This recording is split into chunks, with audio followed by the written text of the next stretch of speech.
तो अब देखो मेरे चेहरे की खुशी देख करके तुम्हें ये रियलाइज तो जरूर हो गया होगा कि आज फिर से हम एक जेडबल एडवांस का क्वेश्चन फोड़ने जा रहे हैं और वो भी बहुत सरल भाषा में। और अगर तुम अब मुझे समझ चुके हो तो जल्दी से चैनल को सब्सक्राइब करना शुरू कर दो, क्योंकि ऐसे जेडबल मेंस और एडवांस के क्वेश्चन तो यार हम ना शॉर्ट्स में ही समझ लेंगे। अच्छा, ये भी अब बहुत ऑब्वियस सी बात है कि जेडबल एडवांस का क्वेश्चन है तो कैलकुलेशंस तो खूब होंगी। तो इसको मैं दो पार्ट में लेकर के आ रहा हूं, पार्ट 1 और पार्ट 2 दोनों एक साथ ही अपलोड कर दूंगा, दोनों देख लेना। सबसे पहले क्वेश्चन को पढ़ लेते हैं, ध्यान से सुनना।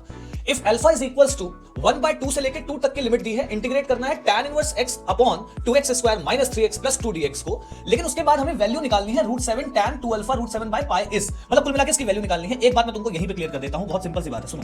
सबसे पहले अल्फा की वैल्यू निकालो, सबसे पहले अल्फा की वैल्यू निकालो, ठीक है। यानी अल्फा हम कैसे निकालेंगे, सुनते चलो बस। अल्फा इज इक्वल्स टू 1/2 से लेकर के 2 tan inverse x divided by 2x square minus 3x plus 2dx। यहां पे तुम एक काम करो, तुम सबसे पहले ना x को 1/t पुट करो, तो यहां से जो dx आएगा तुम्हारा वो माइनस 1/t स्क्वायर dt आएगा, और इसको उठा के ऊपर डाल दो। यानी अल्फा इज इक्वल्स टू क्या आ गया, अच्छा लिमिट भी बदल जाएगी, लिमिट हो जाएगी 2 से लेके 1/2। यार देखो लिमिट अब इतना समझ जाना ना यार, क्योंकि जेडबल एडवांस का क्वेश्चन लगा रहे हो तो लिमिट कैसे बदल गई वो समझ जाना, ठीक है। मैं बता भी देता हूं, एक बार 1/2 डालो तो t हो जाएगा 2, एक बार 2 डालो x को t हो जाएगा 1/2। चलो फटाफट आगे बढ़ जाओ, आगे बढ़ जाओ, आगे बढ़ जाओ। यहां कितना आ जाएगा, यहां थोड़ा डायरेक्ट कर रहा हूं, ध्यान से देख लेना, ठीक है। ये होगा 2/t स्क्वायर माइनस का 3/t और प्लस का 2। अच्छा dx की जगह हम क्या लाने वाले हैं, dx की जगह हम लाने वाले हैं 1/t स्क्वायर इंटू dt। चलो फाइनल हो रहा है। यानी अल्फा की जो फाइनल वैल्यू आने वाली है, ध्यान से सुनना, वो कितनी आने वाली है, ध्यान से सुनना, 2 से लेके 1/2 tan inverse 1/t, tan inverse कितना बोल रहे हैं, tan इनवर्स 1/t डिवाइड में देखो मैंने t स्क्वायर एलसीएम ले लिया, तो 2 - 3t प्लस 2t स्क्वायर, और साथ में ये t स्क्वायर और जो एलसीएम वाला t स्क्वायर था वो कैंसिल हो गया।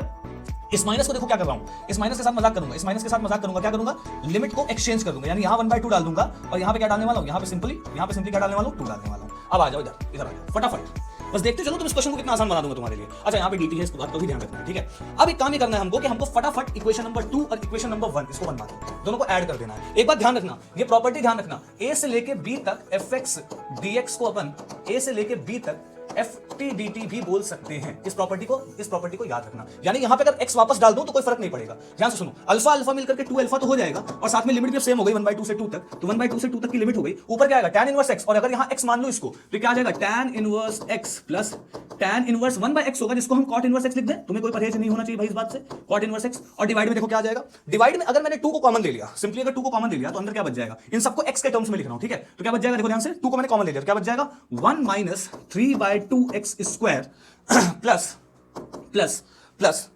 3/2x आएगा, सॉरी 3/2x आ जाएगा, और प्लस का कितना आ जाएगा, देखो प्लस का कितना आ जाएगा, प्लस का आ जाएगा x का स्क्वायर।